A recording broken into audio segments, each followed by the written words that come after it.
Assalamualaikum warahmatullahi wabarakatuh. Adik mahasiswa yang saya banggakan, ketemu kembali dengan saya pada mata kuliah pengantar manajemen. Dalam materi ini saya akan menjelaskan tentang lingkungan internal dan eksternal perusahaan, agar yang pada akhirnya nanti kita akan mengetahui bagaimana lingkungan internal kemudian lingkungan eksternal di suatu perusahaan. Adik-adik silakan tonton channel ini dengan cara subscribe, like, dan share.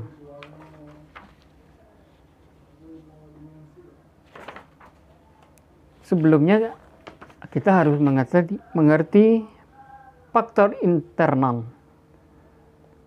Mencakup kekuatan. Apa yang dimaksud dengan faktor eksternal? Eksternal mencakup kekuatan dan kelemahan di dalam internal perusahaan itu sendiri. Kemudian kalau di internal, kalau eksternal itu di luar, kalau internal itu di dalam perusahaan itu sendiri. Jadi bagaimana penyusunan strategi perusahaan di dalam maupun di luar perusahaan itu sendiri. Lingkungan internal memiliki dua variabel, kekuatan yang disebut dengan strength dan kelemahan yang disebut dengan weakness. Kemudian yang kedua, semua unsur yang ada di dalam perusahaan seperti struktur organisasi perusahaan, budaya perusahaan, dan sumber daya di perusahaan itu sendiri. Itu yang disebut dengan lingkungan internal.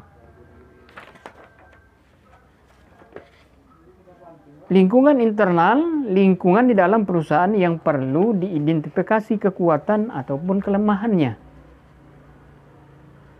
Di antaranya meliputi nomor 1, relationship among the functional areas of business, kemudian manajemen, kemudian marketing, kemudian yang keempat financial atau accounting, kemudian research dan development, nomor 7 computer information system atau dikenal dengan sekarang IT, kemudian yang ke-8 human resource. Di samping faktor-faktor di atas, internal adalah budaya organisasi. Artinya karakter organisasi. Apa itu?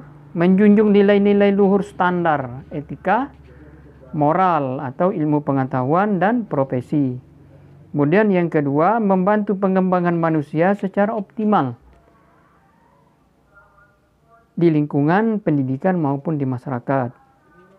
Kemudian yang ketiga, mengembangkan ilmu secara bertanggung jawab dan berkesinambungan.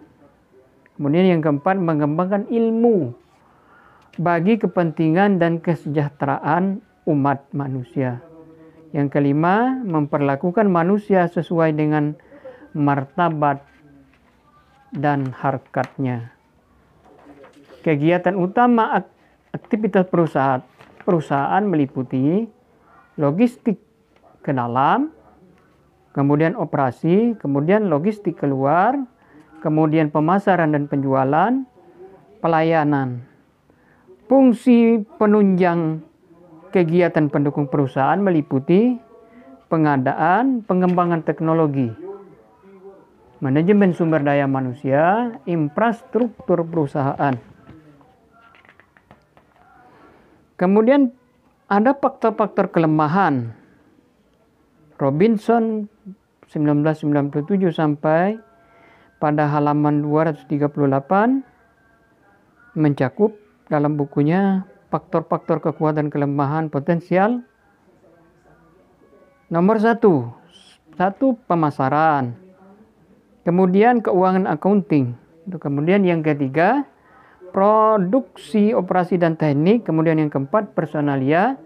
5. Manajemen mutu. 6. Sistem informasi. 7. Organisasi dan manajemen umum. layanan, pengembangan teknologi, manajemen, sumber daya manusia, logistik ke dalam.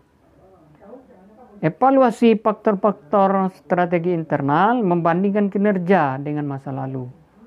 Artinya sekarang perusahaan ini seperti ini, yang lalunya seperti apa. Yang kedua, perubahan dalam tahap-tahap evolusi organisasi atau perusahaan. Kemudian yang ketiga, perbandingan dengan pesaing. Yang keempat, perbandingan dengan faktor-faktor kunci di dalam industri itu sendiri.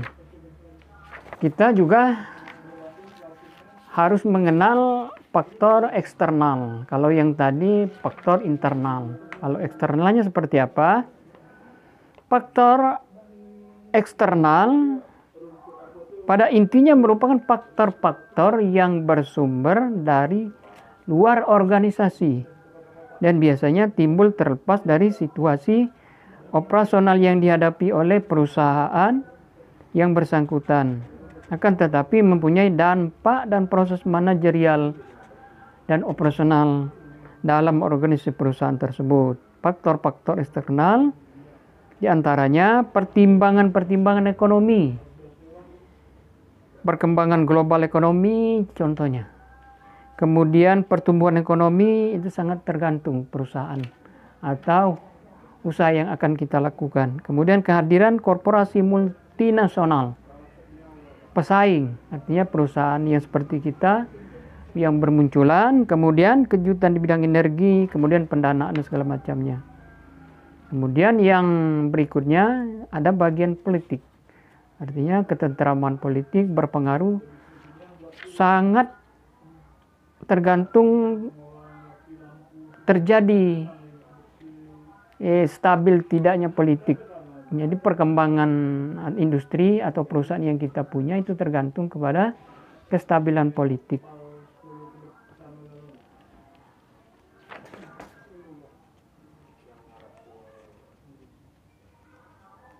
Kemudian ada faktor-faktor sosial. Apa itu faktor-faktor sosial? Faktor-faktor sosial diantaranya pandangan tentang pemanfaatan waktu senggang, gaya memilih menggunakan busana segala macamnya, itu faktor sosial. Kemudian di bidang sosial yang ada kaitannya dengan manajemen strategi terlihat pada 5 hal: pendidikan, faktor kultur, konfigurasi tenaga kerja, faktor demografi, dan etos kerja di dalam sebuah perusahaan.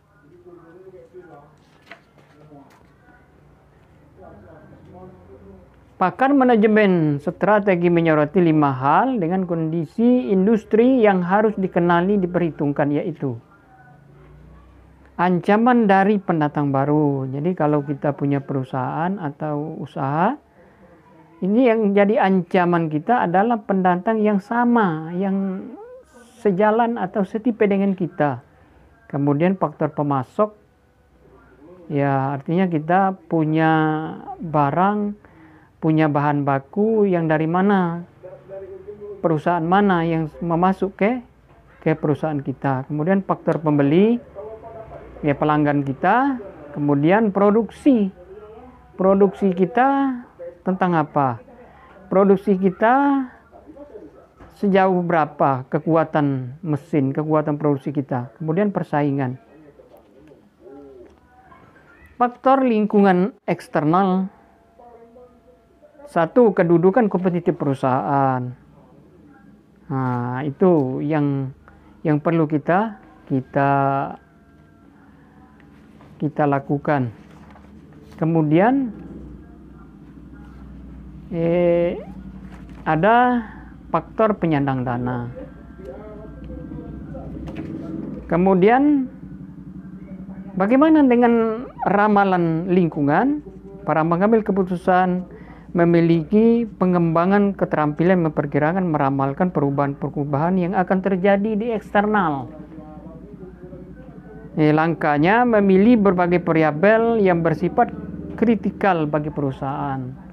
Jadi variabel-variabel mana yang mendukung tentang lingkungan. Kemudian menyeleksi sumber-sumber penting tentang informasi lingkungan. Kemudian yang ketiga, memahami, menilai pendekatan teknik peramalan. Kemudian yang keempat, mengintegrasikan hasil peramalan dalam proses manajemen. Memantau aspek-aspek kritik dalam pengelolaan peramalan lingkungan. Jadi dimanapun lingkungan sangat menunjang terhadap perusahaan yang kita punya, terhadap perusahaan atau terhadap usaha-usaha atau jasa-jasa yang kita lakukan. Kita harus melihat ya lingkungannya seperti apa, kemudian kekuatan peramalnya seperti apa, kita harus tahu itu. Nah, sebelum kita merencanakan perencanaan manajemen tentang perusahaan atau usaha atau home industry yang kita akan buat. Mungkin demikian, adik-adik silakan cari sumber lain, apa itu melalui buku, jurnal, artikel yang sangat banyak di dunia online. Silakan pahami, baca dulu, pahami, kemudian disimpulkan di dalam komen ini. Dan saya sudahi. Wassalamualaikum warahmatullahi wabarakatuh.